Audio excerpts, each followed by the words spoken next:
What do we know about Miami? Because I do feel like we learned a lot in this game. This was where some of Miami's vulnerabilities actually showed themselves. I feel Mhm. like maybe for the first time this year. It starts with Carson Beck. He throws 4 interceptions, does not account for a single touchdown in this ball game. Now, there's a lot of positives to take away here for both teams. We're going to get into Louisville. Maybe we should adopt the mantra that Josh Pate has that we talk about winners first, but it does feel like Miami's still the story here. Mhm. What do we know about Miami? Because I do feel like they took a step back from our opinion of them being a top 3 team Oh, yeah. and a national championship contender. This is So classic Miami to slip up like this. exactly. What I was gonna say is, like, what did we learn about Miami, or, like, what did Miami show us is that, like, it was a fool me once, fool me twice situation. Yeah. We were like, the whole season is like, oh, we're still waiting for Miami for the other shoe to drop. It's still Cristobal. It's still Miami. When is it going to happen? Then they rip off these impressive wins, and we're like, maybe they're just 2001 Miami and not 2024 Miami or 2025 Miami. But turns out it's the same old program because they come into this game. I mean, I should have known, right? They were 13.5 point favorites and they closed at like 10.5. And I'm like, oh, geez, I should have gotten Louisville at 13.5. And I was too scared to take them at 10.5. Trust your gut, folks. When your gut's telling you to bet something, this isn't a gambling ad, but just do it. Just not even bet. When your gut's telling you to do something, just do it. Especially when Jeff Brom is involved. Oh, because he's a dog. And listen, I understand Louisville pulled out literally everything out of the bag. Jeff Brom's bag was Hermione Granger's bag from the Deathly Hollows, where you could just pull anything out and anything's going to work. I mean, Yeah. Gio, you could have called the game on the first drive. Fake field goal, picks up a first down, but not a touchdown, and Miami celebrating like they just got off the field. Bro, it's Yeah. first and goal. You got to get your butt back out there. And from there, I was like, oh, Miami's like not ready to play, are they? Like, when I understand that's a weird play, and these are college kids, but you got to have the situational awareness. That's a coaching thing, right? Was Louisville playing for a touchdown there? Maybe, but they take the first down. Their guys are celebrating when they get the first down. The graphic on the screen is showing first down.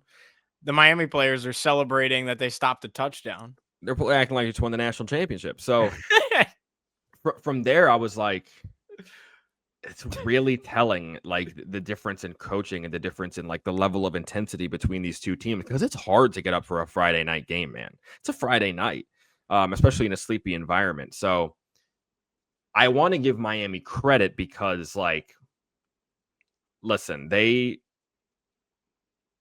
don't deserve much credit in this game, but at least they hung in there. They are 4 Carson Beck picks away from a different outcome in this game, but you can't just say that because Carson Beck was awful in this game. You had, like, okay, he was, I'm going to say the phrase again, throwing YOLO balls to Malachi Tony, and it works because the kid is an absolute monster of a freshman, but it's not going to work. They could not run the ball worth a tinker's damn. So they had to rely on Carson Beck and his arm. Louisville could just pin their ears back and play in these zones, and Carson Beck had no idea what he was looking at. It felt like 24 Carson Beck instead of 23 or 25 Carson Beck. Then after the game, he's talking about, yeah, it's not my fault. My tight end ran the wrong route in the flat. Like, bro, what's the matter with you? Why are you throwing your teammates under? You're the quarterback. Why are you throwing your teammates under the bus and all this stuff?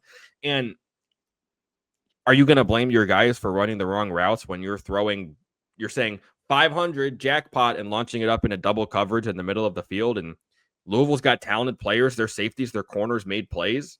Yeah. This isn't even talking about Louisville and their offense. And again, we're going to get into that. But what I learned about Miami is that it is the same old program.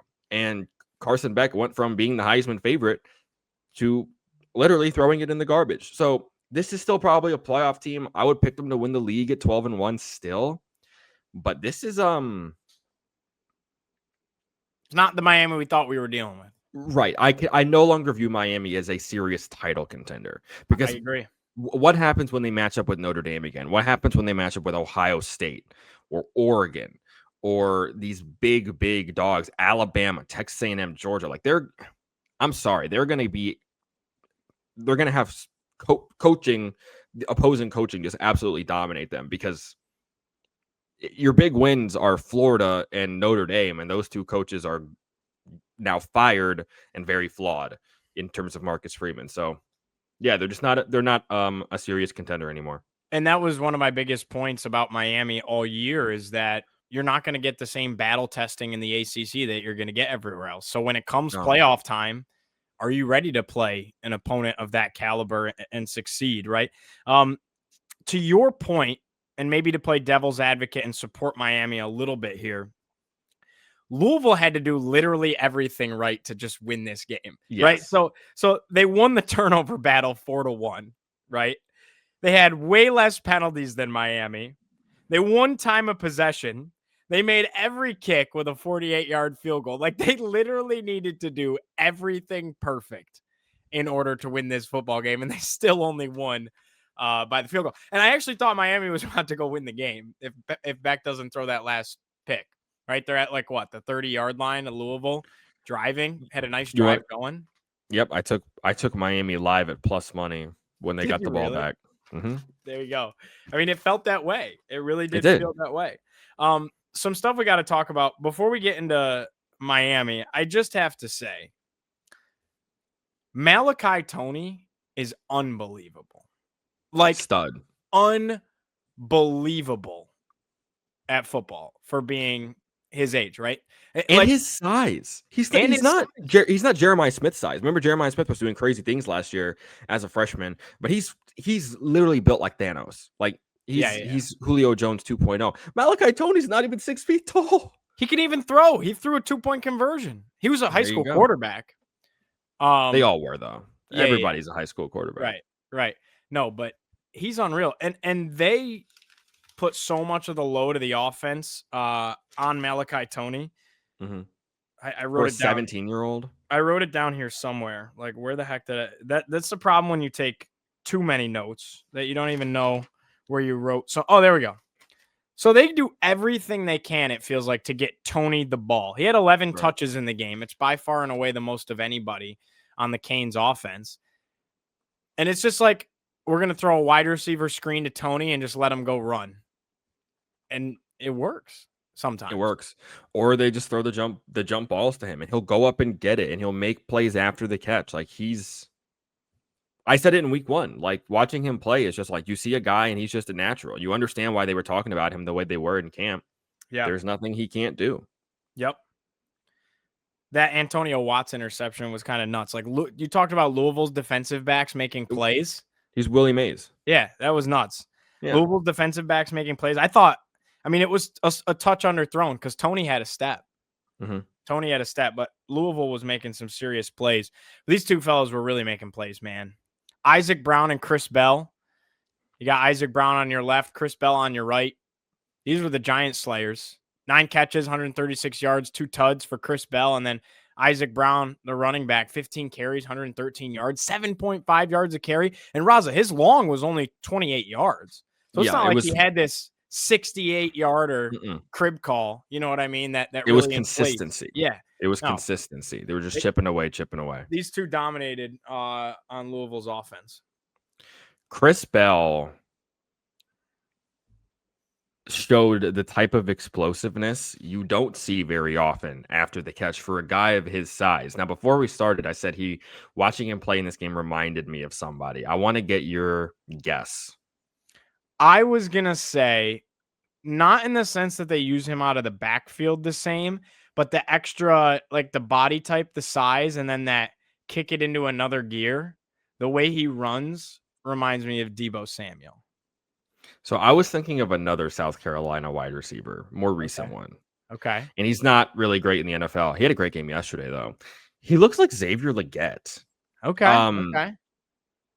He looks like running style looks exactly the same. People on Twitter on Friday night were saying this guy looks like AJ Brown, and I was like, I gotta pump. I can see that, but not everybody is AJ Brown. Sure, like not everyone's Deebo Samuel either. That's true, and then we have to play the chain game, right? Because like AJ Brown was like